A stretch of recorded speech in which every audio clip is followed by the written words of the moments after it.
sont âgés de 7 à 26 ans et ont relevé le défi de se frotter à l'épineuse question de l'égalité entre les filles et les garçons après un appel à projet lancé par la Métro et la Maison de l'égalité femmes-hommes.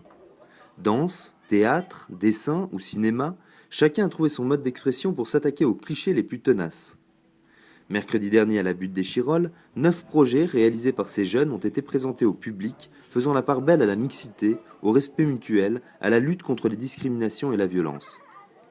Les questions d'égalité, ça commence très jeune, parce que tous les stéréotypes sur les hommes comme sur les femmes sont très ancrés, y compris dès la petite enfance. Du coup, il y a eu 14 projets qui ont été déposés. Il y en a eu 9 qui ont été retenus, donc financés par la métro. Les stéréotypes qui reviennent le plus souvent sur les femmes et sur les hommes sont bien sûr les femmes qui s'occupent de la maison, qui s'occupent des enfants, les hommes qui sont plus au travail ou qui font plus des métiers d'extérieur. On a travaillé sur des textes et des chansons particulièrement liés au thème.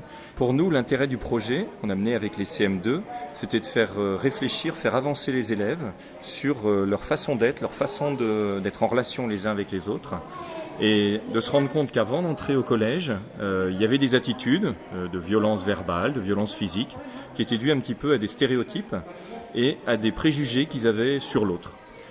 Et ils ont bougé, ils ont réfléchi, et ça a transformé leur mode de relation.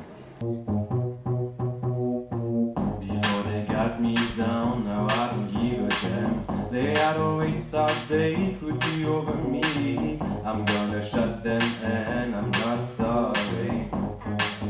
J'ai répondu à cet appel à projet parce que je considère que c'est important, parce que actuellement il y a encore beaucoup trop de clichés hommes-femmes et je trouve ça important d'en débattre et d'essayer de les détruire un peu, quoi. La question de l'inégalité femmes-hommes, ça m'a toujours interpellée. Je me suis toujours demandé pourquoi les hommes ils étaient considérés comme étant au-dessus des femmes.